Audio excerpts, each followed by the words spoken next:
seja muito bem-vindo. Começa agora mais um Band Eleições. Reta final para conhecermos os novos prefeitos e vereadores. Na última quinta-feira, tivemos o debate aqui na Band, claro. Vamos comentar sobre o desempenho dos candidatos ao vivo e a repercussão na internet. E nosso time é forte. Está com a gente a diretora executiva do Aos Fatos, Tainá Lon, e o cientista político e professor da Universidade Veiga de Almeida, Guilherme Carvalhido. Obrigado a ambos pela presença. Vou pedir licença a Thay para começar com o Carvalhido, fazendo um exame das circunstâncias. Houve o primeiro debate, uma campanha excepcional, já curta, já foi curta em 2018, mas uma campanha em que há sobre nós a peste, a pandemia, tirando os candidatos das ruas, pelo menos no volume habitual. Qual a importância de um debate eleitoral nesse cenário, Carvalhido? Olá, Andreasa. Olá, Thay. É um prazer estar falando com vocês novamente. Bom, inicialmente, as eleições já vinham ganhando uma força menor nas ruas em decorrência do fortalecimento das redes sociais. Isso é um fato. Agora, com a pandemia, isso aumentou exponencialmente, ou seja, a campanha será muito menor nas ruas e muito maior na internet, nas redes sociais. O que ganha a importância, evidentemente, de estarmos atentos ao que é colocado ali, principalmente o que a gente chama de notícias falsas ou fake news, como a gente chama claramente. Agora, em relação ao debate, o debate também, mesmo se estivesse fora do processo da pandemia, já seria importante, mas ganha mais força ainda justamente porque as eleições municipais, elas são aquelas a mais próximo do eleitor, em comparação às outras eleições que são em termos estaduais e em termos nacionais. Ou seja, a proximidade com o eleitor é muito importante. O eleitor, sobretudo nos municípios menores, ele tem que ter aquele contato, aquela relação quase que pessoal. Mas hoje isso vem perdendo força justamente pela necessidade do distanciamento social. E o debate, evidentemente, é um plano onde é possível colocar em confronto, e isso é a democracia, é o confronto de ideias, estabelecer ali um critério para o eleitor verificar o que está acontecendo, principalmente no embate. Por quê? Porque é o confronto de ideias que traz ao eleitor a possibilidade da comparação. E a gente sabe que a eleição, principalmente num país onde, lamentavelmente, vem havendo uma redução da importância da política por várias razões, quando você coloca ali em confronto esse processo, estabelece ao eleitor a possibilidade de verificar quem é quem. Porque o discurso eleitoral, o debate eleitoral, ele se dá justamente nesses momentos. E o eleitor sabe da importância. Por quê? Porque nós somos animais discursivos, nós somos animais narrativos. E o debate, como eu disse, permite esse confronto e esse contato, fortalecendo principalmente o processo de opinião do eleitor e principalmente, o que é o mais importante talvez, fortalecendo o processo democrático. Thay, falando sobre rede, né, mas também debate e a circunstância que nós temos eleitoral esse ano, sob a pandemia, com todas as limitações que há, o que se pode esperar de exploração de um evento como o debate, mas não apenas debate, né, da campanha eleitoral, nessas circunstâncias difíceis, diferentes, extraordinárias mesmo, em termos de comunicação em rede, de difusão de notícias, de distorção de fatos? Qual é a sua expectativa? Algo novo a se esperar sob essas circunstâncias, Thay? À medida que o pleito vai chegando, que a data do pleito vai chegando, vão se adensando e vão se tornando cada vez mais radicais e mais influentes as narrativas políticas que estão sendo consolidadas ao longo do período de campanha.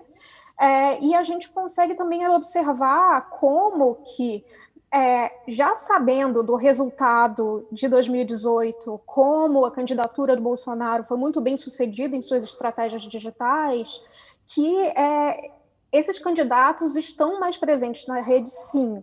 Hoje a gente vê no debate político dessa semana, no Rio de Janeiro, além de uma pauta nacionalizada muito grande, ou seja, existe uma influência muito grande sobre as narrativas bolsonaristas também nas eleições aqui, a gente vê como um destaque nas redes com mais menções, de um lado, o prefeito, Marcelo Crivella, que durante o seu mandato, por conta do sucesso nas redes do Bolsonaro, investiu pesado em comunicação nas redes, ou seja, ele já promovia lives semanais no Facebook e no Twitter, em contrapartida, onde é a nossa esfera pública virtual, né, onde estão os formadores de opinião, os políticos estão mais presentes, existe uma distribuição um pouco mais fragmentada de quem são as personalidades mais presentes ali, mas o Eduardo Paes é um líder de engajamento ali nas redes sociais dos formadores de opinião. Então, a gente vê a presença dos dois principais candidatos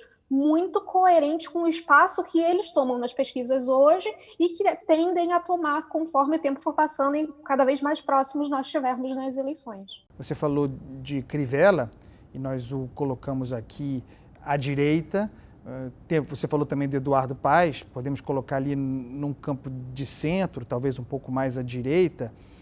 Queria te ouvir sobre possíveis estratégias discursivas já apresentadas ou ensaiadas no debate e que poderiam ter sucesso e engajar mais nas redes sociais, mas quero te ouvir também sobre os candidatos à esquerda, que estão bem posicionados em pesquisa. A Marta Rocha é a terceira colocada, crescendo, a Benedita da Silva também muito próxima ao empate técnico entre elas, e mesmo de Marta Rocha com Marcelo Crivella.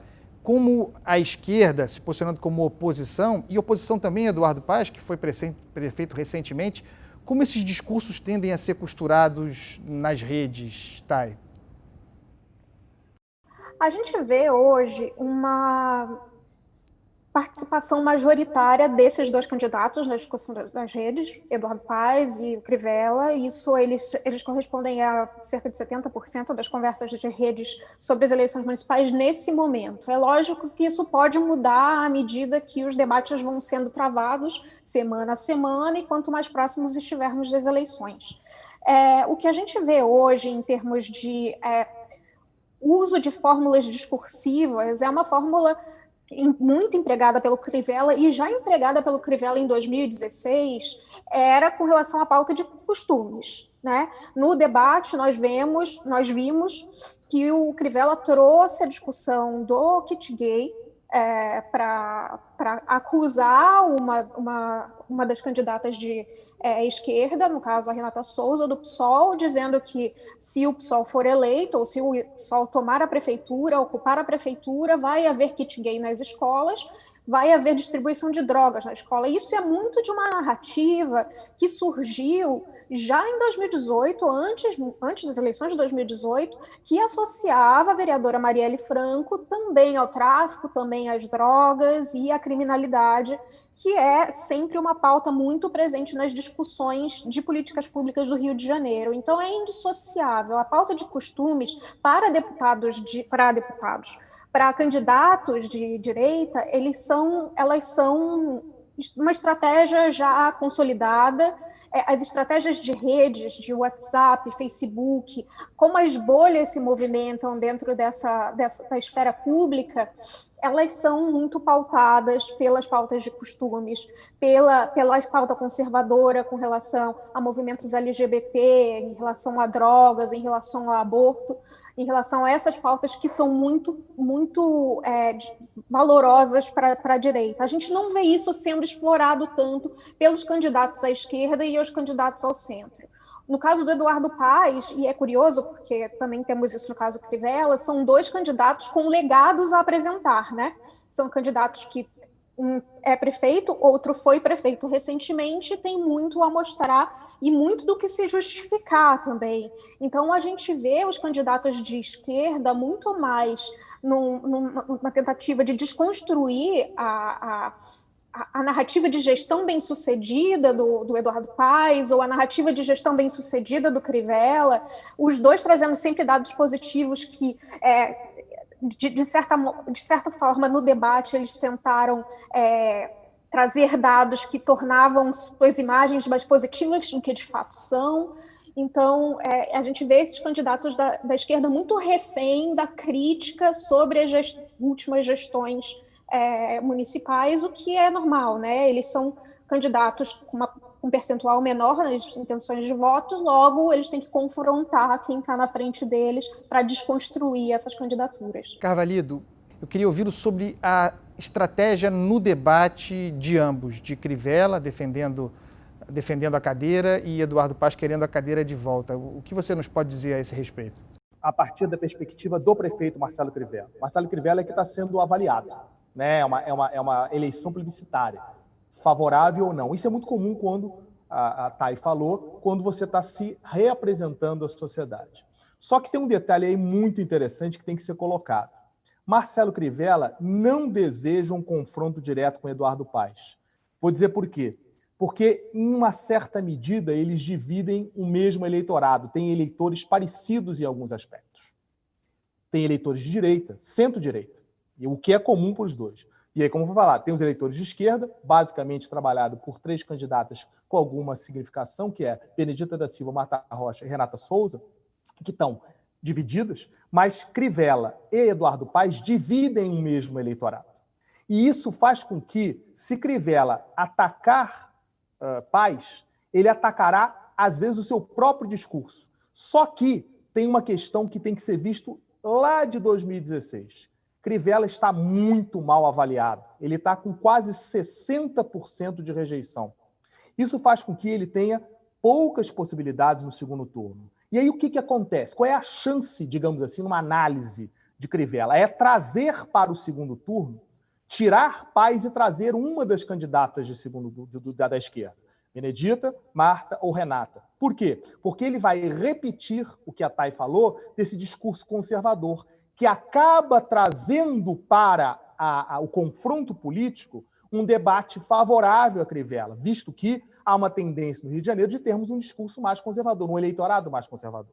Dessa forma, vi no debate pouco confronto entre Paes e Crivella. Até porque Paes se mantém bem na pesquisa e Crivella quer tirá-lo. Ele quer mais atacar para trazer toda essa trajetória da esquerda. O que vai ser muito difícil. Por quê?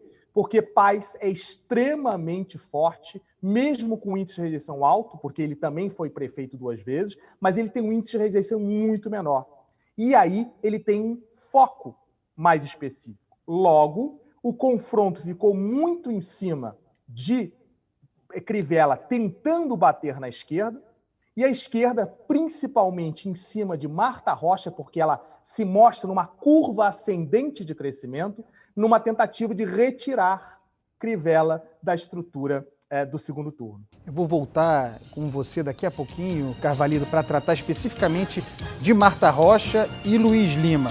A gente faz um rápido intervalo e volta em instantes com o Band Eleições Rio.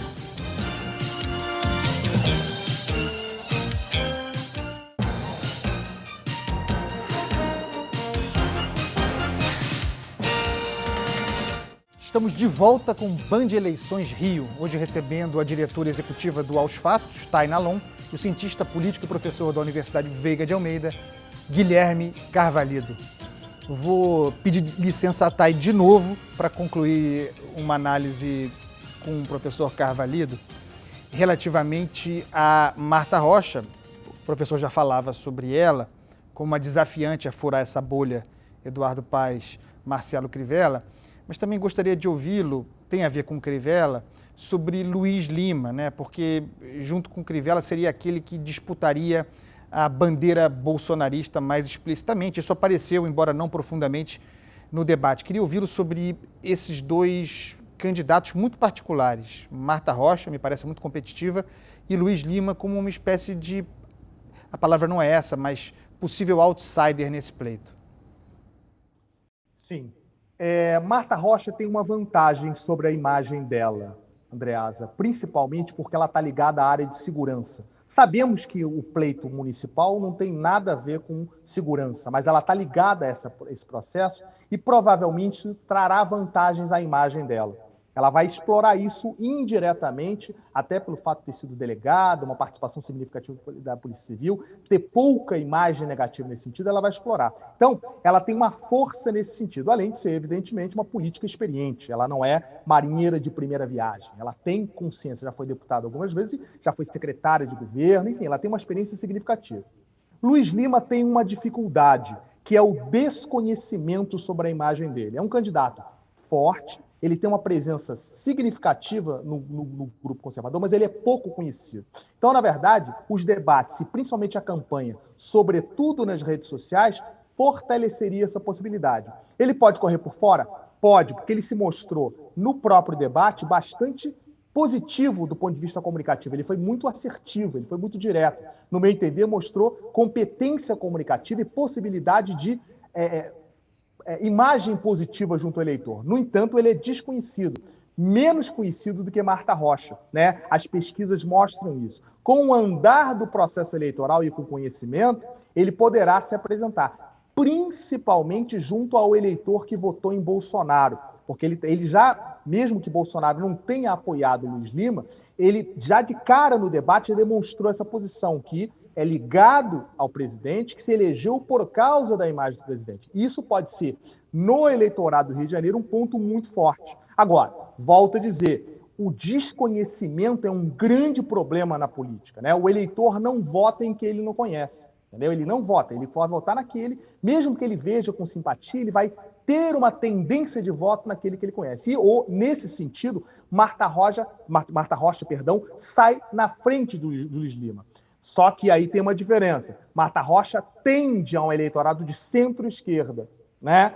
Tem mais essa possibilidade. É o próprio partido, a posição dela clássica. Luiz Lima já tende ao quê? A centro mais à direita, bem mais à direita, que é uma parte do eleitorado significativa. Mas Luiz Lima precisará, no meu entender, ao longo da campanha, fazer acordos políticos, porque ele está sozinho, entre aspas. E ele vai precisar, para pensar numa possibilidade de segundo turno, acordos com outros partidos, porque ele se lançou sozinho e, na verdade, isso dificulta num quadro tão pulverizado como é o que está acontecendo agora com 14 candidatos. E 14 candidatos, alguns muito fortes.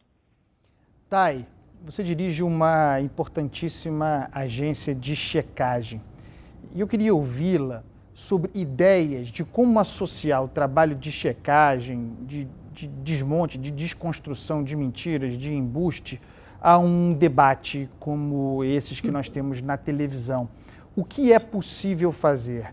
Como receber a informação no debate, eventualmente não refutada ou não refutada a contento? De que maneira a agência de checagem, o trabalho de checagem sobre o que se convencionou chamar de fake news, poderia operar nesses casos? Nem sempre tudo que um político diz é verdadeiro, nem sempre tudo que um político diz é falso. E o checador está ali exatamente para dar nuance e mostrar os fatos que estão por trás daquele discurso. Até porque a mentira, a distorção, o exagero, eles fazem parte da retórica política, eles fazem parte da propaganda e são muito, muito populares durante os períodos eleitorais. É lógico que políticos que estejam dispostos a defender os seus legados, e a gente tem os dois principais candidatos hoje com legados a serem defendidos, vão tentar vender a realidade que eles construíram de uma maneira mais positiva. Então, a gente viu, por exemplo, durante o debate da semana passada, o Eduardo Paes tanto atacando o Crivella, a gestão do Crivella sobre, por exemplo, dobrar o índice de desemprego na cidade, o que não é verdade, porque os problemas de desemprego já foram, de certa forma, herdados no último ano da gestão do Eduardo Paes. Falou que o Rio é a capital nacional do desemprego, quando proporcionalmente isso não tem nada a ver. Ou seja, ele evoca um passado que é uma era dourada de Rio de Janeiro que ele teria trazido para atacar o adversário dele. E enquanto o Crivella defendeu sua gestão à frente da prefeitura nos últimos 4 anos, trazendo dados falsos sobre, por exemplo, a passagem de ônibus no Rio de Janeiro ser a mais barata do Brasil, e isso não é verdade. Ele disse que a saúde no Rio de Janeiro nunca esteve tão boa e que gastaram 370 milhões em equipamentos que nunca tivemos, mas esses equipamentos, e não existe comprovação sobre esse gasto. Na verdade, existem... A própria Controladoria Geral do município mostra o contrário. Então, quer dizer, é difícil a gente ter noção de o que é verdade e o que não é durante a campanha, justamente pelo interesse dos candidatos de venderem a melhor imagem possível deles para que, evidentemente, o eleitor compre aquela ideia. A checagem de fatos existe exatamente para trazer esses fatos e para mostrar que não é bem assim, que existe um meio termo, ou existe um uso político de determinados dados e determinados fatos para promover determinadas agendas. Então, a necessidade de checar fatos, não só a corrente de WhatsApp, não só o post no Facebook, tudo, até porque os principais disseminadores de desinformação hoje no país e no mundo inteiro são políticos, são pessoas munidas de mandatos. Então, enfim, é ainda mais relevante se certificar sobre se seu candidato ele fala a verdade factual, ou seja, ele dá declarações coerentes com os fatos. E isso é o mais importante. Como fazer isso? Ter uma dieta informativa plural, ou seja, ler vários veículos, assistir vários canais de televisão, ouvir rádio, confiar em notícias e nos jornalistas, sobretudo porque existe uma técnica por trás da apuração jornalística para trazer fatos relevantes e bem verificados. Então, não significa que você precisa concordar com aquilo, não significa que as notícias sempre vão ser boas, mas é necessário ter essa mediação justamente para você conseguir saber o que é verdade e o que não é no discurso político. Obrigado, Thay. Professor Carvalhido, queria ouvi-lo sobre alguns candidatos que no debate se posicionaram de maneira bastante singular. Me parecem ter encontrado ou tentado encaixar uma voz. Por exemplo, Paulo Messina, muito desconhecido do eleitor, mas se posicionou como alguém conhecedor dos problemas do Rio de Janeiro, e uma candidata em posição muito difícil, a candidata Glória Heloísa, do PSC, que seria aquela escolhida quase que em laboratório para ser a outsider, mas que perdeu seus padrinhos, né? Perdeu o governador afastado Wilson Witzel, perdeu o pastor Everaldo, presidente do partido. Como você avalia a atuação desses candidatos e daqueles de que não falamos, por exemplo, Bandeira de Mello, Fred Luz, do Partido Novo, professor? Vamos lá. Cada caso é um caso, entendeu? Cada um tem um posicionamento na estrutura política e social aqui do Rio de Janeiro. Falando especificamente de cada um, né? Paulo Messina, ele teve ali, ele me parecia um candidato com uma imagem, uma preparação de discurso bastante razoável, porém tem, como eu disse de Luiz Lima, o desconhecimento, né? Na verdade, ele talvez precise dessa eleição para ser conhecido. Ele precisa se posicionar na mente do eleitor para poder aparecer. Mas me pareceu um candidato com potencial. E vamos ver como é que isso vai se configurar nas próximas pesquisas, né? Como é que ele vai se colocar nesse sentido. Ele tem um problema que ele é dissidente de Crivella. Isso talvez o dificulte agora, nesse momento, né? Principalmente porque ele estaria disputando, em tese, o conhecimento do mesmo eleitorado. Mas a gente tem que ver como é que o eleitor vai distinguir esse processo. Segundo, né, falando especificamente do Partido Novo, o Partido Novo, como o próprio nome já diz, ele é uma nova proposta de apresentação. Isso ficou muito claro no debate, né? O debate demonstrou que é uma perspectiva diferente de uma gestão completamente diferente. Vamos ver como o eleitor encaixa nesse discurso. Não nos esqueçamos que ganhou o governo de Minas Gerais, é muito importante. Em que medida isso vai ganhar força? Acho que é um partido que também precisa de conhecimento e a introjeção do que a gente chama do discurso no eleitor. Acho que no discurso municipal isso é um pouco mais complicado, porque o discurso do Partido Novo é um discurso mais de gestão geral do dinheiro, enquanto a questão no dia a dia é uma questão de saúde, de questões mais próximas ao eleitor, né? Glória Heloísa, né? Ela tem ali todo um processo de construção aonde tem uma apresentação diferente. Ela me pareceu preparada do ponto de vista comunicativo, mas também muito desconhecida e, principalmente, sem um acordo político do governador Wilson Witzel, né? Que seria fundamental nessa proposta de discussão dentro dessa lógica. E também, né, Eduardo Bandeira de Mello, muito ligado à imagem de ter sido presidente do Flamengo, mas demonstrou ali um certo, como é que eu posso dizer, um certo amadorismo, entre aspas, na hora de construir o discurso. Não é uma questão de inteligência, não, é uma questão de construção de imagem junto ao eleitor. Mas ele precisa trabalhar a imagem dele, mesmo tendo por trás uma repercussão positiva da gestão dele no Flamengo. Ou seja, são candidatos novos, Todos eles com alguma estrutura por trás, o que é positivo, mas ainda muito desconhecidos. Vamos ver como é que isso vai interferir no voto daqueles que estão lá na frente. Não creio, Andreasa, nesse momento, na entrada de um outsider. Por quê? Porque a decepção com o governador Wilson Witzel foi muito significativa. E talvez o eleitor tenha visto que esse outsider precisa de outros elementos. Está na memória do eleitor do Rio de Janeiro, no caso do Estado, o problema do governador que está praticamente empinchado. Vamos ver em que medida essa construção vai acontecer. E para você ter um outsider, você tem que ter um discurso muito forte. E eu não estou vendo, até agora, a gente está no início, esse discurso correndo por fora para chamar a atenção do eleitor. Estou vendo o eleitor hoje, isso é uma perspectiva, ele mais preso aos candidatos mais tradicionais, principalmente Crivella e Paz. Talvez Marta Rocha, pela questão da segurança, correr por fora. Os outros serão uma surpresa, entre aspas. E não estou vendo, analisando a conjuntura cultural da política do Rio de Janeiro hoje, essa corrida por fora, o que provavelmente vai colocar os candidatos mais fortes na disputa do segundo turno. Pessoal, o papo está muito bom, a gente poderia ficar aqui longamente, um prazer conversar com vocês, mas o Band Eleição Rio fica por aqui, a gente volta a se encontrar na próxima quinta-feira. Até lá, tchau!